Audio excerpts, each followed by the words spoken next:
बांग्लादेशी घुसपैठियों ने बिगाड़ा मुंबई का नक्शा, रिपोर्ट में बड़ा खुलासा।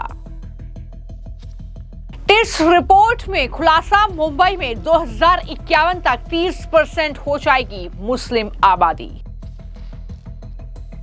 रिपोर्ट में खुलासा, 2051 तक 54% से कम हो जाएगी मुंबई में हिंदू आबादी। देश की आर्थिक राजधानी मुंबई का नक्शा बदल रहा है। दरअसल एक रिपोर्ट में मुंबई की डेमोग्राफी को लेकर यह बड़ा खुलासा हुआ है। मुंबई में मुस्लिम आबादी तेजी से बढ़ रही है। टिस की रिपोर्ट में यह सनसनीखेज खुलासा मुंबई की डेमोग्राफी को लेकर किया गया है। मुंबई में 2051 तक 30% मुस्लिम आबादी हो जाएगी। यह बड़ा खुलासा देश के प्रतिष्ठित संस्थान टिस यानी Tata institute of social sciences की रिपोर्ट ने किया है और ये खुलासा जाहिर तौर पर चिंता पैदा करता है। इस रिपोर्ट के मुताबिक बांग्लादेशी घुसपैठियों की वजह से मुंबई का ये नक्शा बदल रहा है। इसमें यह कहा गया है कि मुंबई में बांग्लादेशी और रोहिंग्या घुसपैठियों की तादाद जो है वो इस कदर बढ़ रही है कि 2051 तक शहर की डेमोग्राफी पूरी तरीके से पलट जाएगी। जिस तरीके से हम देख रहे हैं कि प्रधानमंत्री नरेंद्र मोदी ने भी दरअसल लाल किले की प्राचीर से भारत की डेमोग्राफी को लेकर चिंता जाहिर की थी। डेमोग्राफिक मिशन की शुरुआत उन्होंने की थी, जिसके जरिए घुसपैठिए जो हैं, चाहे वो बांग्लादेशी घुसपैठिए हो, रोहिंग्या हो, उन्हें बाहर निकालने की बात देश से की गई है। और उस दिशा में लगातार अलग अलग राज्यों में हम देख रहे हैं कि घुसपैठियों की धरपकड़ जारी है, उन्हें वापस उनके देश भेजा जा रहा है। और इसी कड़ी में ये टिस की रिपोर्ट है जिसमें चिंता जाहिर की गई है और ये साफ तौर पर कहा गया है कि 2051 तक मुंबई की डेमोग्राफी में बहुत बड़ा बदलाव होने जा रहा है। मुस्लिम आबादी जो है शहर की वो 2051 तक 30% हो जाएगी। टिस की रिपोर्ट के मुताबिक साल 1961 में मुंबई में मुस्लिम आबादी महज 8% थी, जो साल 2011 में बढ़कर 21% हो गई। रिपोर्ट के मुताबिक अगर यही रफ्तार रही तो साल 2051 तक मुंबई की मुस्लिम आबादी 30% हो जाएगी। इतना ही नहीं, रिपोर्ट में यह भी कहा गया है कि जो बांग्लादेशी घुसपैठिए मुंबई में पैसा कमा रहे हैं वो इसका बड़ा हिस्सा बांग्लादेश भी भेज रहे हैं। ये भी बड़ा और चौंकाने वाला खुलासा इस रिपोर्ट में हुआ है। इस रिपोर्ट को लेकर अब बीजेपी के नेता अमित मालवीय ने पोस्ट किया और ये लिखा कि मुंबई में मुस्लिम आबादी तेजी से बढ़ रही है। ये दावा टिस की रिपोर्ट कर रही है। अमित मालवीय ने आगे लिखा कि जब किसी शहर की जो डेमोग्राफी है वो इतनी तेजी से बदलती है तो ये सिर्फ सामाजिक नहीं बल्कि प्रशासनिक और लोकतांत्रिक सवाल भी खड़े करती है। उन्होंने यही कहा कि इसलिए एसआईआर जरूरी है ताकि जनसंख्या आंकड़े जो हैं वो पारदर्शी हो, फर्जी या अवैध जो घुसपैठिए हैं उनकी पहचान हो सके, योजनाओं और संस्थानों का न्याय संगत वितरण हो, लोकतांत्रिक प्रक्रिया पर भरोसा बना रहे, तथ्यों से डरने की नहीं उन्हें सुधार का आधार बनाने की जरूरत है। यानी उन्होंने साफ तौर पर यह कहा है कि जो एसआईआर को लेकर तमाम अलग अलग विपक्षी दल विरोध जताते हैं, लेकिन एसआईआर जरूरी क्यों है? एसआईआर इसलिए ही जरूरी है ताकि ये चेंजेस जो डेमोग्राफी में आ रहे हैं इसको पहचाना जा सके। हालांकि हमने ये भी देखा है कि कुछ राजनीतिक दल लगातार जो बांग्लादेशी घुसपैठिए हैं, जो रोहिंग्या हैं, उन्हें अपना वोट बैंक बनाने के लिए यहाँ पर जो है उन्हें तवज्जो दे रहे हैं, यहाँ पर उन्हें रहने के लिए उनके तमाम व्यवस्था कर रहे हैं। तो ये भी चीज़ें कहीं ना कहीं देखने को मिली है और जिस तरीके से ये पूरे आंकड़े सामने आए हैं वाकई चिंता का विषय है।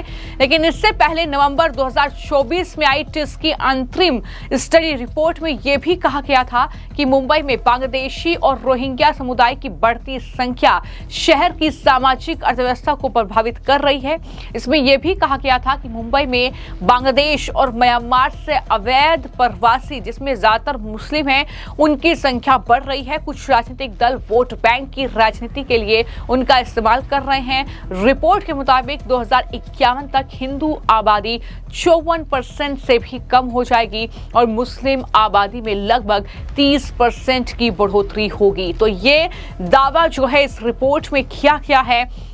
और जैसा कि मैंने कहा कि लगातार प्रधानमंत्री नरेंद्र मोदी से लेकर केंद्रीय गृह मंत्री और बीजेपी शासित राज्यों में लगातार इन अवैध बांग्लादेशी घुसपैठियों और रोहिंग्याओं के खिलाफ एक मिशन, एक अभियान चल रहा है, जहां पर इनकी पहचान करके इन्हें कहीं ना कहीं वापस इनके देश भेजा जा रहा है। और जहां तक बात महाराष्ट्र की है तो फडणवीस सरकार लगातार घुसपैठियों पर जो है कार्रवाई कर रही है, लेकिन वहां पर एक और बीजेपी के नेता हैं किरीट सोमैया जो लगातार ये खुलासा कर रहे हैं कि किस तरीके से मुंबई में और अलग अलग जो जिले हैं महाराष्ट्र के, वहां पर इन्हीं अवैध बांग्लादेशी घुसपैठियों को बचाने के लिए फर्जी जन्म प्रमाण पत्र धड़ल्ले से बनाए जा रहे हैं। इसके मद्देनजर उन्होंने शिकायत भी दर्ज कराई और हाल ही में एक प्रेस कॉन्फ्रेंस भी की थी, जिसमें किरीट सोमैया ने क्या दावा किया था इन घुसपैठियों को लेकर, जरा सुनिए। 2024 में कार्यकारी दंडाधिकारी डीएम तहसीलदार को अधिकार देने के बाद में महाराष्ट्र में एक बहुत बड़ा षड्यंत्र रचा गया। 2,24,000 जो बांग्लादेशी है, रोहिंग्या है, घुसखोर है, अपात्र लोग, उम्र 25 से 65 के बीच में, उन्होंने कोई कागज पत्र नहीं और फर्जी दस्तावेज के साथ में एप्लीकेशन किए थे। हमने ये घोटाला उद्ध्वस्त किया है। 2,24,000 जन्म प्रमाण पत्र देवेंद्र फडणवीस सरकार ने रद्द किए हैं। अब इनके खिलाफ जांच शुरू है, 31 एफआईआर हुई है, 5,000 लोगों को गिरफ्तार भी किया गया है। ये सब के सब 2,24,000 को पुलिस पूछेगी, तेरा यहाँ जन्म हुआ है तो प्रूफ दो, वरना अपने गांव वापस जाओ। आपने कहा कि हम बोंगा मुक्त महाराष्ट्र करने वाले हैं और कुछ मस्जिद के बारे में भी कहा, जिस तरह से उद्धव ठाकरे और राहुल गांधी सपोर्ट कर रहे हैं। अब मुंबई महापालिका का चुनाव सामने आ रहा है, इसलिए राज ठाकरे, उद्धव ठाकरे, राहुल गांधी, शरद पवार, एमआईएम, समाजवादी पार्टी, सब में स्पर्धा चली है मुस्लिमों की अपीसमेंट करने की। स्पर्धा चली है हर गांव में नई बाबरी मस्जिद बनाओ। स्पर्धा आपने देखा धारावी में 25,000 लोग एक रात में इकट्ठे हो गए। हमने ये तय किया है कि सब 2025 में करके दिखाया, अनधिकृत मस्जिद, अनधिकृत भोंगे, लाउड स्पीकर मुक्त मुंबई किया। हम 2026 में बांग्लादेशी मुक्त मुंबई करेंगे। सर, आपने कहा कि बाबरी मस्जिद बनाने की हो, आज के दिन बाबरी मस्जिद को गिराया गया था, 6 दिसंबर है, क्या? अब आपने देखा कि ममता बनर्जी ने शुरू किया, उनके विधायकों ने शुरू किया कि हम हमारे यहाँ नई बाबरी मस्जिद बनाएंगे।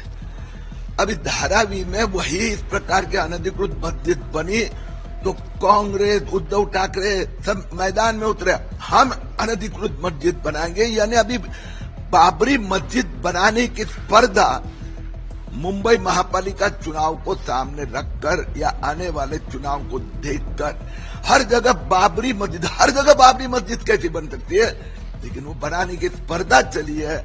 वो अनधिकृत बाबरी मस्जिद बना रहे हैं, हम घुसखोर बांग्लादेशी को हटा रहे हैं। सर, अलग मुद्दा, जिस तरह से इंडिगो एयरलाइंस का जो मामला चल रहा है, कैंसलेशन, वास्तव में गए 6 महीने में हमने देखा होगा कि इंडिगो की जो एफिशिएंसी या टाइम पंक्चुअलिटी बहुत ही गिर गई। कस्टमर को, उनके स्टाफ को ओवरवर्क करवाना, और इसके लिए जो रूल है, नियम था है, उसका स्ट्रॉन्ग स्ट्रिक्ट इम्प्लीमेंटेशन 1 नवंबर से शुरू हुआ, 1 दिसंबर से कार्रवाई शुरू हुई। उसके कारण अभी भी इंडिगो को भी स्वीकार करना पड़ेगा कि प्रॉफिटियरिंग के नाम पर लेबर हो या पैसेंजर हो, एक्सप्लॉइटेशन नहीं चलेगा। अब मेरी जानकारी में आया है कि इंडिगो ने 2 महीने का समय मांगा है, वो सरकार को तय करना है, 2 महीने में वो ठीक करती है। It is welcome.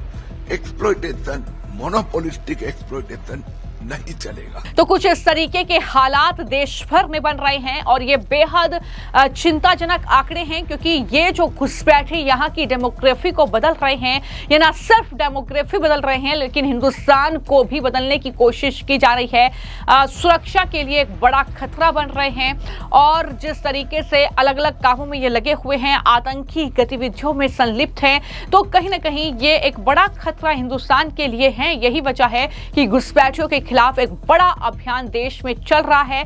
अब इस रिपोर्ट पर सरकार कितना गौर करेगी, कितना एक्शन आगे आने वाले वक्त में होगा, ये कहीं ना कहीं अब देखना होगा। फिलहाल आपकी इस मामले को लेकर क्या राय है, हमें कमेंट बॉक्स में जरूर लिखें। धन्यवाद।